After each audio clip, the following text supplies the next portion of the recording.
அரசு ஊழியர்களுக்கு 7% அகவிலைப்படி உயர்வு, சட்டசபையில் அறிவிப்பு.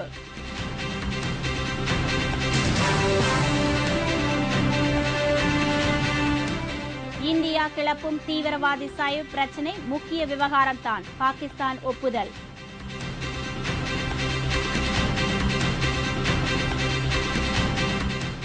தமிழக சட்டப்பேரவையில் புதிய கெடுபிடி, செல்போன் கொண்டுவர தடை.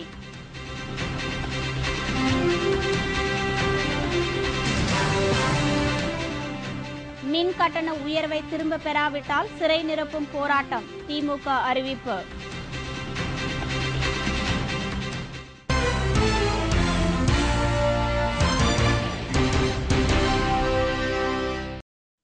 வணக்கம்.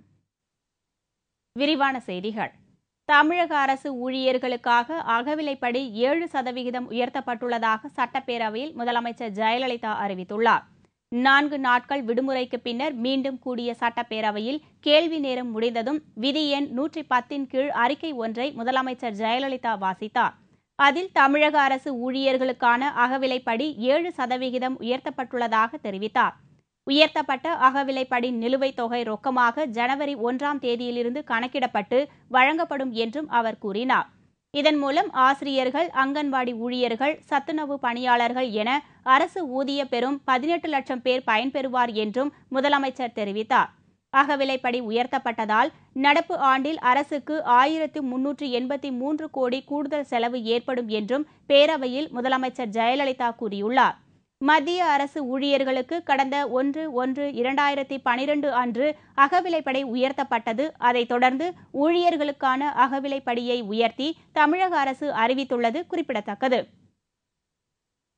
இந்தியா கிளப்பியுள்ள தீவிரவாதி சையத் பிரச்சினை முக்கியமான விவகாரம்தான் என்று பாகிஸ்தான் ஒத்துக்கொண்டுள்ளது.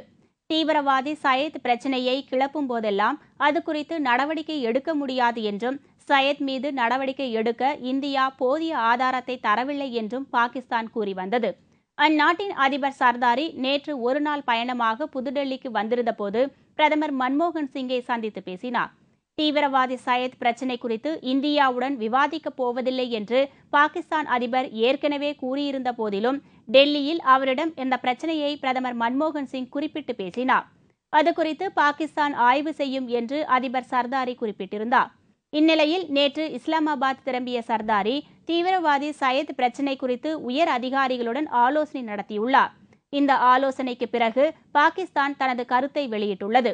இந்தியா தெரிவித்துள்ள தீவிரவாதி சையத் பிரச்சினை ஒரு முக்கியமான விவகாரம்தான் என்பதை பாகிஸ்தான் ஒப்புக்கொள்வதாக தற்போது அறிவித்துள்ளது. இதன் அடிப்படையில் பாகிஸ்தானின் நடவடிக்கை அமையும் என்று எதிர்பார்ப்பதாக டெல்லியில் மத்திய அரசு அதிகாரிகள் தெரிவித்திருக்கிறார்கள். தமிழக சட்டப்பேரவைக்குள் செல்போன் கொண்டுவர நாளை முதல் தடை விதிக்கப்பட்டுள்ளது. பேரவை உறுப்பினர்கள், பத்திரிகையாளர்கள் என யாரும் அவைக்குள் செல்போன் கொண்டுவரக்கூடாது என்று சட்டப்பேரவைத் தலைவர் டி. ஜெயக்குமார் அறிவித்துள்ளார். சட்டப்பேரவையில் கேள்வி நேரம் முடிந்து முதலமைச்சர் ஜெயலலிதா விதி எண் 110 கீழ் அறிக்கை ஒன்றை வாசித்தார். இதைத் தொடர்ந்து பேரவைத் தலைவர் டி. ஜெயக்குமார் ஒரு அறிவிப்பை வெளியிட்டார். அதில் சட்டப்பேரவைக்குள் செல்போன் கொண்டுவர தடை விதிக்கப்பட்டுள்ளது என்றும், இந்த தடை நாளை முதல் அமல்படுத்தப்படுகிறது என்றும் கூறினார். இதன்படி சட்டமன்ற உறுப்பினர்கள், அமைச்சர்கள், பத்திரிகையாளர்கள் உள்பட யாரும் அவைக்குள் செல்போனை கொண்டுவரக்கூடாது என்று அவர் தெரிவித்தார். கர்நாடகா, குஜராத் சட்டப்பேரவையில் உறுப்பினர்கள் செல்போனை பயன்படுத்தி ஆபாச படம் பார்த்ததாக அண்மையில் செய்திகள் வெளியாயின.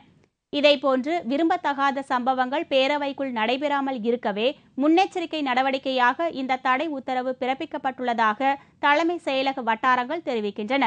ஏற்கனவே அவையில் நடைபெறும் நிகழ்ச்சிகளை படமெடுத்து சட்டசபை அறிவிப்புகளை உடனுக்குடன் வெளியில் உள்ள நபர்களுக்கு தெரிவித்ததாக குற்றம் சாட்டப்பட்டு திமுக சட்டமன்ற உறுப்பினர் ராஜா அவை நிகழ்ச்சிகளில் பங்கேற்க சில நாட்கள் தடை விதிக்கப்பட்டிருந்தது நினைவு கூறத்தக்கது. மின் கட்டண உயர்வை கண்டித்து திமுக சார்பில் தமிழகம் முழுவதும் இன்று கண்டன ஆர்ப்பாட்டங்கள் நடைபெற்றது. தென்சென்னை மாவட்ட திமுக சார்பில் பனகல் மாளிகை முன்பு அந்த கட்சியின் பொருளாளர் மு. க. ஸ்டாலின் தலைமையில் இந்த கண்டன ஆர்ப்பாட்டம் நடைபெற்றது. ஆர்ப்பாட்டத்தில் மின் கட்டண உயர்வை ரத்து செய்ய கோரியும், அதிமுக அரசின் மக்கள் விரோத போக்கை கண்டித்தும் கோஷங்கள் எழுப்பப்பட்டது. அப்போது பேசிய மு.க.ஸ்டாலின் 8000 கோடி ரூபாய் அளவிற்கு மின் கட்டணத்தை உயர்த்திவிட்டு வெறும் 700 கோடி ரூபாய் அளவில் கட்டணத்தை குறைத்திருப்பது மக்களை ஏமாற்றும் வேலை என்று குற்றம் சாட்டினார். மேலும் மின் கட்டண உயர்வை திரும்ப பெறாவிட்டால் சிறை நிரப்பும் போராட்டத்தில் ஈடுபடப் போவதாகவும் ஸ்டாலின் அப்போது குறிப்பிட்டார். இந்த நிகழ்வில் முன்னாள் மேயர் மா. சுப்பிரமணியன் உள்ளிட்ட திமுகவினர் பலர் கலந்து கொண்டனர். இதேபோல் வடசென்னை திமுக சார்பில் மெமோரியல் ஹால் முன்பு நடைபெற்ற கண்டன ஆர்ப்பாட்டத்திற்கு திமுக முன்னாள் அமைச்சர் துரைமுருகன் தலைமை தாங்கினார்.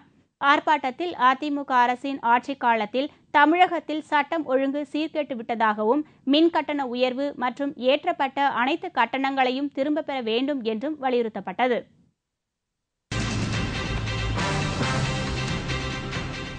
சங்கரராமன் கொலை வழக்கு புதுவை நீதிமன்றத்தில் ஜெயேந்திரர் ஆஜர்.